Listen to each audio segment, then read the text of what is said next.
Hi, and welcome to another edition of the Lunchtime Chat. I am Natasha Peer, Vice President of NAMI Hillsborough, and we also have with us Debbie Prue, who is the Executive Director of NAMI Pasco. And we have a very special guest with us, Grace Henry. Grace, thank you so much for joining us today. Thank you for having me. Let's get started with you telling us a little bit about who you are and what you do. Okay, so I founded the organization, the Healing Grace Project, which is a organization that provides trauma-informed care training, consulting, as well as family support coaching. One of the things that I provide also is youth mental health first aid, where I train adults in addressing how to identify, address any mental health challenges or issues that teenagers and kids may be going through. Awesome. And can you tell us a little about what trauma is and what complex trauma is? The way that I describe trauma is that it is an event that threatens your well-being or your safety, and that it has lasting damages in your physical, mental, as well as your emotional state. The reason why I say a threat to your well-being, not just your physical safety, because there are events that are traumatic that may not threaten your physical safety, but it definitely threatens your mental and your emotional sense of well-being. And of course, when it comes to trauma, it's not just emotional, but it's biological. Your body reacts to the trauma, even if the trauma itself was not a physical trauma. As your body remembers the experience that you had, your body will react to it, releasing cortisol, which is a stress hormone that really forces your body to react in a stage where you are what is considered traumatized. Complex trauma is when you are experiencing a traumatic event for an ongoing or a consistent period of time. And oftentimes with complex trauma, it is layered with multiple types of trauma, right? Because for example, a domestic violence relationship is a complex trauma. Usually there's more going on. There's multiple different types of traumatizations going on for an ongoing and a consistent period of time. Whether that time is 2 weeks, 2 months, 2 years, but if it's ongoing, it's not just one single event, then it's considered a complex trauma. I think for many people, trauma is a relatively new term for the general public. For a very long time, we really isolated trauma to something that only people who have been in the military or who have been in combat have experienced. And what you're sharing is that it can be anything that threatens our well-being.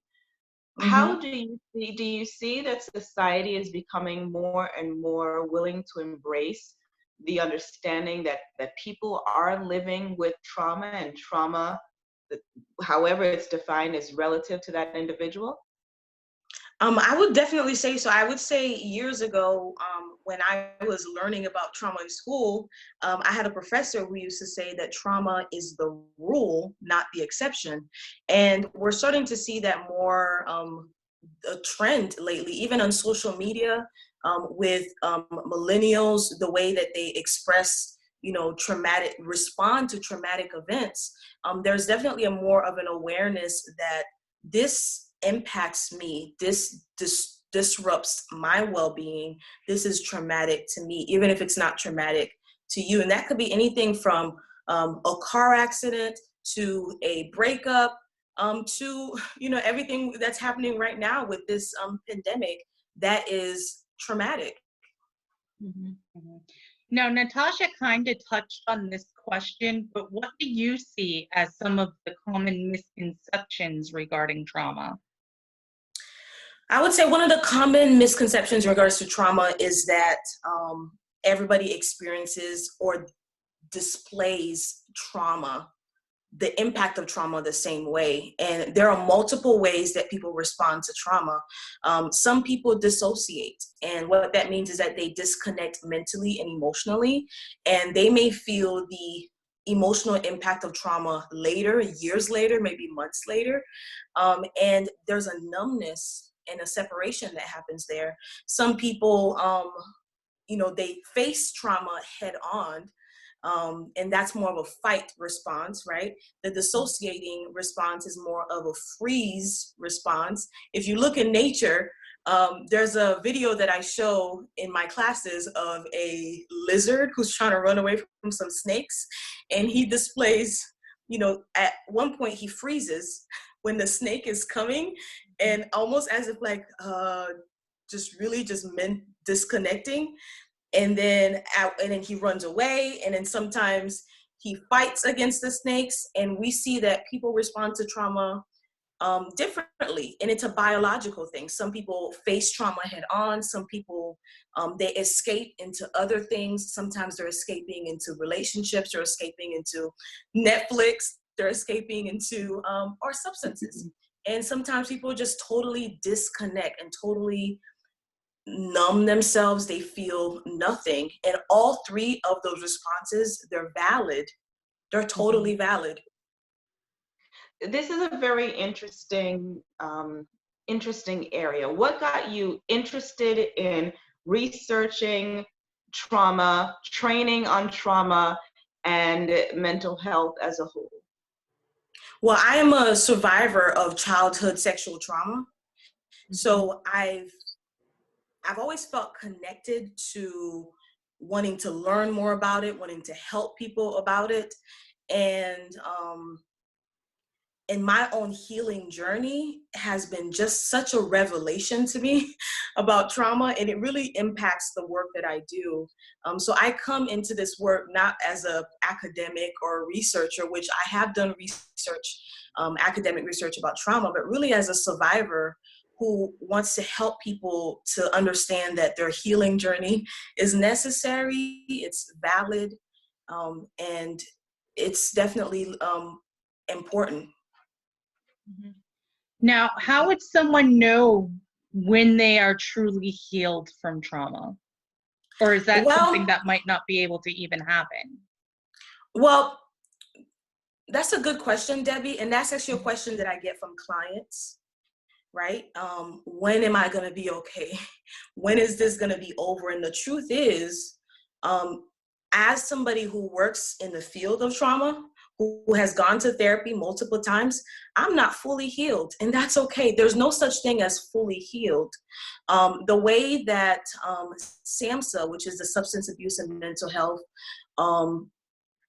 the Substance Abuse and Mental Health Administration in the federal government, the way they describe recovery is really reintegrating into society, feeling a sense of purpose, dealing with health, family, society, and community. So the goal for trauma is really not to be fully healed, because it's not something you can cure, but am I recovering? Am I in that state of recovering? Am I feeling a sense of community? Am I feeling like I'm contributing something to community? What about my health? Am I addressing health concerns that comes with this trauma, whether it's medical health or whether it's mental health that's connected to it? What about family and friends? Do I have social support where I feel connected to something? So recovery really is more important than being cured. Am I able to function? Do I have the tools that I need? And I'll speak for myself, and I'll say that I go through crisis periods, right? You may have moments where you have the tools that you need and you're functioning really well, and then you have a crisis period. And oftentimes for me, that means it's time for me to go back to therapy to get some more tools, to get some more support. Or it shows me, okay, this is an area that I still need to address, or this is another layer of my healing. Trauma is multi-layered, and it's a journey that will last a lifetime, but that's not hopeless. That's good. We mentioned that trauma has long been associated with the military. What are some other misconceptions that you have found when discussing, training, speaking about trauma? What are some of the misconceptions that people have? I would say, other than the traumatic responses, which is a big misconception, another misconception people have about trauma is that there are different sizes of trauma that should have different size responses. Does that make sense? So the idea is that, well, your trauma is this small, my trauma is this big. Why are you being more impacted by this little thing versus my big thing? And that's something that I really have to break down, is that whether we're dealing with a single event trauma or a complex trauma, it's really, the brain doesn't know the difference. The brain doesn't know the difference, right? Whether it's a single event or a complex trauma, because your brain is impacted regardless. And how you respond and how you heal from the trauma, it has nothing to do with the size or how long or how big the event is. So I really talk about giving people permission to feel what they feel in regards to their trauma, and not to minimize one person's trauma in comparison to another. Can you share with us what one of your favorite tools is for somebody who's just recently experienced trauma? What would you recommend they do first to start that healing process, that recovery? That is different for everybody, Debbie, because everybody, when they first experience trauma, like I said, they have different responses to trauma. Not everybody, and this is very controversial, but not everybody needs to go to therapy right away. There are some people, it is necessary for them to go back to work, because if they take a moment and stop and consider everything that they're going through, their life will literally fall apart. They won't be able to work. They won't be able to do anything. So I don't think therapy is right initially for everyone. I do think therapy is a tool that can be used throughout the healing process. But if you know somebody who's experienced trauma, don't push them to go to therapy right away, because they may not be ready. I would say, for me, the biggest thing in regards to somebody who has experienced trauma is not a professional, but a social support. Because oftentimes when people first experience trauma, they are telling somebody they know, they're telling somebody they care, which is why, for me, one of my missions is making sure that the world is trauma informed, not just professionals. Because everybody knows somebody who's gone through something, and you wish you knew what to say, how to react. So if you have a loving friend who is trauma informed, that is the best tool that anyone, no matter what the response to trauma is, that is the best tool that person can have. I know that wasn't quite what you're looking for. Maybe no, I love it. That was great. And I'm so glad that you brought up, counseling is wonderful, but it's not everybody's choice, and not everybody needs that, and that might not be beneficial to everyone. So I'm really glad that you did mention that. Absolutely.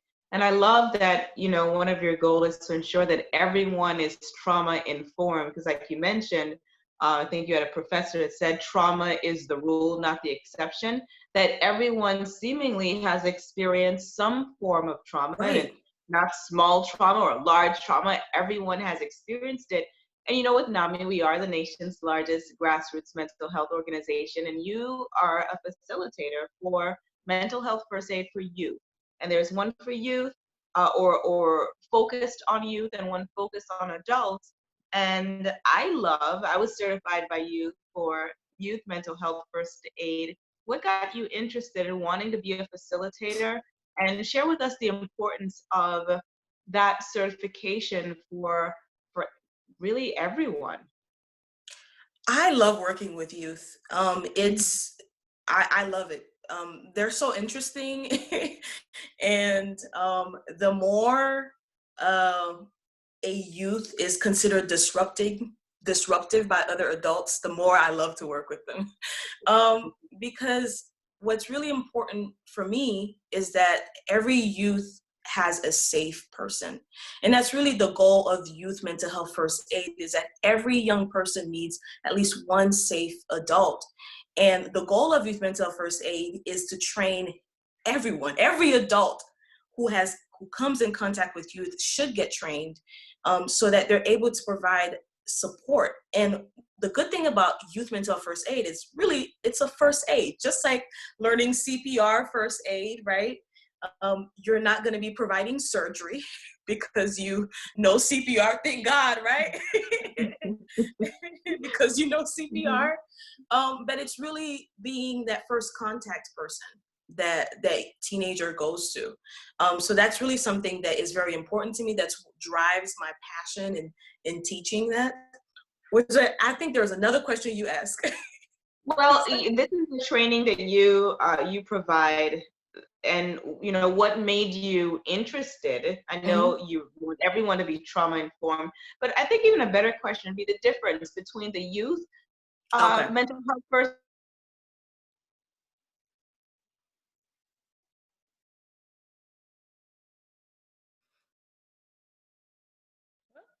I think maybe she's frozen. Yeah, okay, I thought it was just me. But we know where she was going with that question. I think she was going to ask the difference between the youth mental health first aid and the adult mental health first aid. What are some of the similarities and the differences between those two?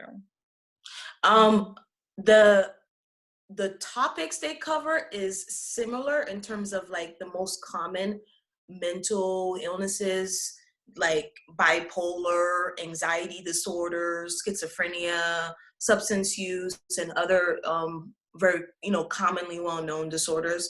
They cover those topics, but what I really love about the youth, because I've taken both trainings and I've facilitated both trainings, I prefer the youth because it's more fun, it's more interactive, and it really encourages adults to remember how they were when they were young and what kind of support they needed. Because sometimes we forget as adults, right? We move past a stage, and we want to help people move past a stage instead of meeting them where they're at. And that's really one thing I love about the youth mental first aid, is that it helps adults to meet youth where they're at and be that first contact, that first safe person. There's going to be some people watching who have recently experienced a trauma, who have experienced a trauma in the past, who are living in complex trauma, or who have had a complex trauma in their past. What message would you want to send to them today? I want to tell you, the first thing is your feelings are valid. And not just your feelings, but your coping skills. I know that you are doing what you can to survive right now. And it may look messy to other people. It may be difficult for you to explain, but you are doing what you can, and you have always been trying to do what you can to survive and to heal. And I just want to commend that. Oftentimes when I speak to clients, they just feel hopeless. They feel helpless. And I tell them, wow, you've made it this far. You did what you are resourceful. You've done what you could to survive up until this point. And I'm really proud of you, because it takes a lot every day to live with the burden and the struggle of trauma, and to daily go to work, to daily love other people, to daily, man, even getting up and brushing your teeth sometimes is a victory. So that's really the biggest thing I want to say. And secondly, I just want to encourage you, whenever you're ready to seek the professional help that you need, whenever you're ready, and to recognize that it's never too late to do that. If you are still breathing, then you still have an opportunity to start your healing journey or keep going on your healing journey, and it's never too late.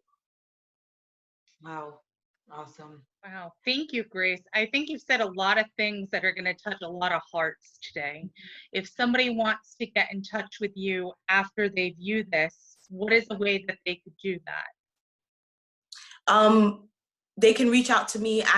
People reach out to me on Facebook, look up my page, The Healing Grace Project, or on Instagram, Healing Grace Project. I'm going to send you all the tags if you want to put that on the video. Or my email, healinggraceproject@gmail.com.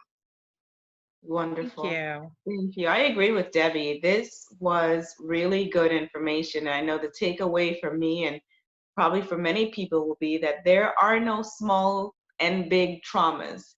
Trauma is relative to the individual. And thank you so much for pointing that out. Grace, Henry, thank you so much for being with us. We appreciate you. And to everyone, tune in again for another edition of the Lunchtime Chat. Thank you. Thank you for